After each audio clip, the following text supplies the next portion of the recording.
中山買樓邊度好？提前帶你摸一摸啊 ！Hello， 大家好啊，我係阿豪啊。咁近期有啲朋友問我啦，喂阿豪，其實我都想喺中山置業嘅，但係咧我嗰個 quota 咧就唔想咁大，都係想幾十萬嘅啫。有冇一啲地理位置好啦、品質性亦都係比較高嘅、出行都要方便嘅位置可以選擇呢？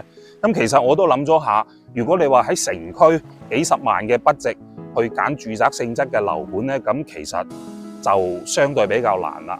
可能鎮區會有，但係如果你話我一定要想喺城區嘅，咁只有一個項目可以揀啊，就係商業性質嘅公寓。咁如果你話商業性質嘅公寓，城區有邊幾個項目係值得去選擇嘅呢？其實我諗嚟諗去都係冇嘅，最終就只有呢度富源108嘅天譽。咁呢度呢，就係位於東區經濟總部嘅中間心位啊！出門呢，我哋呢邊會有一個18號線嘅旗江新城嘅出入口，同埋咧呢度整個地塊咧都會有商業嘅配套啊，例如綜合體啦、商業街啦，仲會有第4代住宅會起到喺呢邊㗎。咁隔離咧就係我哋嘅旗江河，旗江河亦都會有一河兩岸嘅呢啲配套啦，文體公園啊、文化公園啊、體育場啊，呢啲都係會有嘅。而且我哋呢個公寓項目本身佢就同我哋1000萬大平層嘅天聯與之為鄰㗎，所以就話呢個地段佢嘅品質感、位置亦都係相對 OK 嘅。咁而家我哋天譽賣緊嘅係而家呢一座3座啊，一共32層5梯21戶嘅。咁面積段咧就有47平方啦、63平方啦，同埋72平方呢3個面積段，咁都係基本上係無批發售嘅。咁你買咗翻嚟就可以自己裝修，按照你自己嘅風格去裝修啦，去入住啦。如果你話我唔想入住嘅，咁亦都裝修咗之後再攞嚟出租，咁呢個收益咧亦都係會相當比較高嘅。而且咧喺今年，原本商業咧貸款咧只可以俾50%，即係只可以貸到50%。咁今年咧改咗政策，最高可以貸到70%啊！即係而家3成首期就可以上車啦。如果你按照總價最低嘅40萬嚟計算，12萬你就可以上車啦。同埋咧，你加埋後期嘅裝修咧，大概都係5到6萬蚊，即係等同於17、18萬你就可以入住啦。咁今期咧，我哋會一次過將3個戶型都為大家展示出嚟嘅。咁下邊咧跟住我個鏡頭一齊望下啦。嗱，咁而家呢個咧先至係公寓嘅入戶大門啊。咁其實我哋可以打下鏡頭出嚟，呢邊嘅廣場咧亦都做到好靚仔、好開闊嘅。咁可以睇到美宜街呢啲咁樣便利店都已經有啦，樓下呢啲商業體咧都會慢慢會有商家去入住嘅。咁我哋其實呢個入戶大堂咧都好奢華、好豪華嘅。咁整體咧都係酒店式嘅一個級別嘅設計同裝修。入到嚟咧，我哋亦都係有小區㗎。其實好多公寓咧而家都係冇小區嘅。咁但係我哋呢度咧係有小區，而且仲有泳池啊！對面就係我哋嘅1000萬大平層啦，天聯啦。咁其實小區呢度嘅綠化咧都係會做得比較好啦。咁你居住嘅情況咧，亦都有時間落嚟呢度散下步咧，舒展下身心咧，亦都 OK。咁而家我哋上去望一下。好啦，咁我哋而家先影下47平方504尺嘅呢個單位。咁呢個單位咧就係一個新式嘅樣板間示範單位。咁佢而家咧就係設計成咧就2房2廳1廚1衛嘅一個佈局。因為咧佢呢個尺寸嘅咧咁啱寸就喺呢個邊位，所以咧呢度望出去咧係可以望到我哋嘅園林景觀啦、泳池啦，呢啲景象都可以睇得到嘅。咁所以咧就呢個位置咧會比較舒服一啲、開揚一啲。咁呢度就係我哋嘅餐廳位置啦。再過嚟咧就係廚房。廚房咧現時做咗個開放式廚房，咁我哋可以過嚟睇翻呢度整體嘅樓高咧，大概有5.8米嘅，咁就做咗2層嘅複式。咁其實我哋而家可以睇到呢個客廳嘅開間咧都係比較闊落嘅，而且窗呢邊咧仲會有一個飄窗咁平時喺呢度坐低嘆下咖啡飲下8+1睇下書，亦都係相當之舒服嘅。再過嚟咧，我哋睇下呢個衛生間嗰個尺度感亦都好闊落嘅，3段式嘅乾濕分離。咁就基本上夠我哋平時嘅使用。呢個咧就係樓梯位嘅角位可以做個儲物嘅空間啦。咁我哋再慢慢上翻嚟2樓呢邊，我哋上嚟睇下啲房間。咁其實佢呢條梯咧，我都覺得佢係做得比較舒服嘅，就比較順暢嘅。上到嚟呢邊一個房間，呢個房間咧大概有8到10個平方度啦，咁嗰個空間感都 OK 嘅。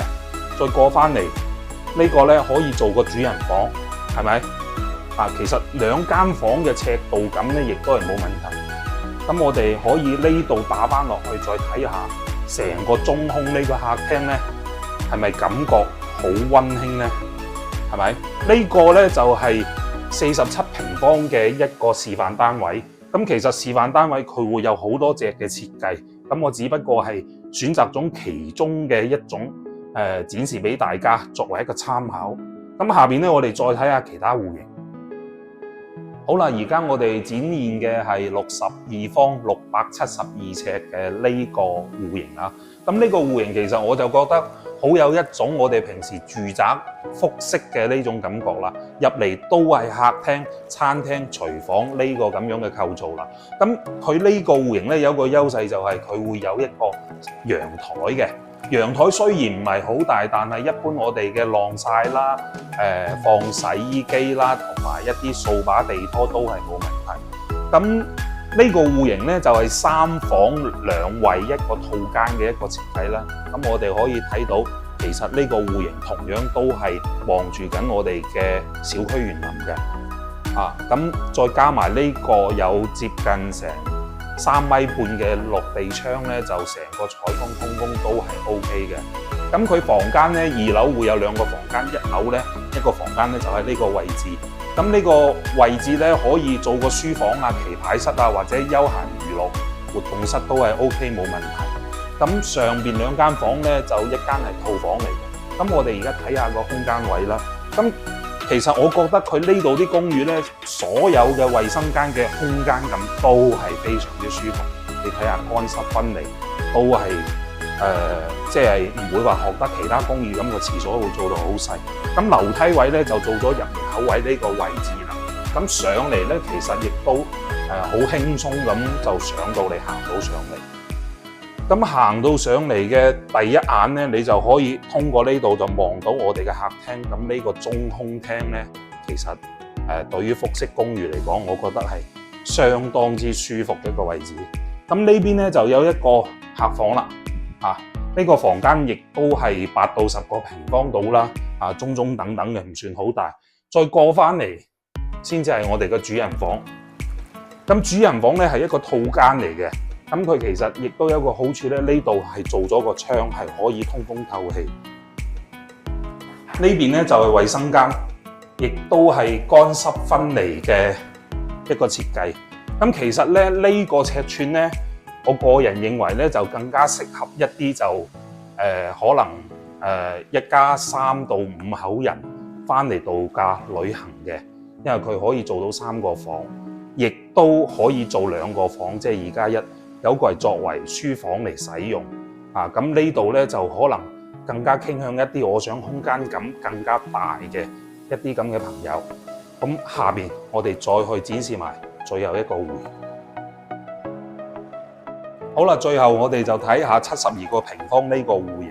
咁可能會令大家失望啦，72方嘅呢個戶型係冇樣板間嘅，冇示範單位嘅，就只有而家我哋呢個一個交付標準嘅空間俾大家睇到。咁其實我哋可以肉眼睇到咧，呢個尺寸就同我哋上邊睇嘅嗰兩個戶型嘅尺寸就真係唔同㗎啦，就好開闊。而且咧，我哋72方嘅呢個戶型咧，係會響我哋流動嘅單邊位嗱，你可以睇到呢邊有倉啦，同埋呢邊都會有倉，係咪？咁所以佢嘅通風同採光性咧都係非常之 OK， 而且佢亦都會同62方咁樣一樣，亦都會有一個陽台嘅。咁所以就話每個尺寸咧就視乎大家嘅選擇同埋需求啊。咁最尾咧，我哋就講下價格嘅方面啦。咁整體價格都係8500蚊一平方左右。咁至於呢隻戶型咧，72方嘅戶型咧，就係低樓層嘅有得揀啊，6樓啊、7樓啊咁樣嘅區間。如果係47到62方嘅呢兩個戶型咧，12樓打上係可以嘅，係有得揀嘅。低樓層嘅基本上就冇咩可揀啦啊。咁如果係有想話我想再住得高一啲、望得遠一啲嘅，咁我哋就往12樓打上再去揀。咁最終再講下個區位啊，呢度咧肯定就係我哋而家中山整體發展嘅一個命脈嘅區位，因為佢係沿住地鐵線路左右兩邊嘅呢啲位置去進行發展嘅。係當然可能而家我哋會睇到啊，佢冇咩配套啊，冇咩商業氛圍啊，呢個只不過係暫時嘅啫。即係我哋其實唔好睇即係平時佢會點樣講，我哋要睇佢點樣做。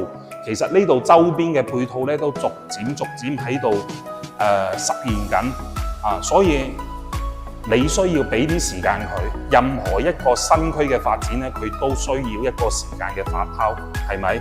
咁所以揀呢度係完全係冇錯嘅，而且佢而家個單價真係唔貴，8500蚊一個平方嘅均價啊！咁你而家政策上邊亦都係有幫扶，可以3成首期。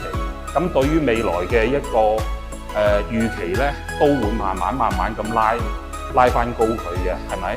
如果你話其他嘅項目公寓項目產品咧，其實我都唔係好推介大家去了解同埋或者甚至係去購買。中山如果你買公寓項目產品，只有呢個可以選擇。好啦，整體嘅3個戶型咧都為大家講解完啦。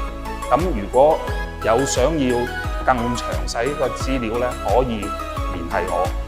好，最終都係嗰一句啊，中山買樓唔煩惱，記得一定揾阿豪。下期見。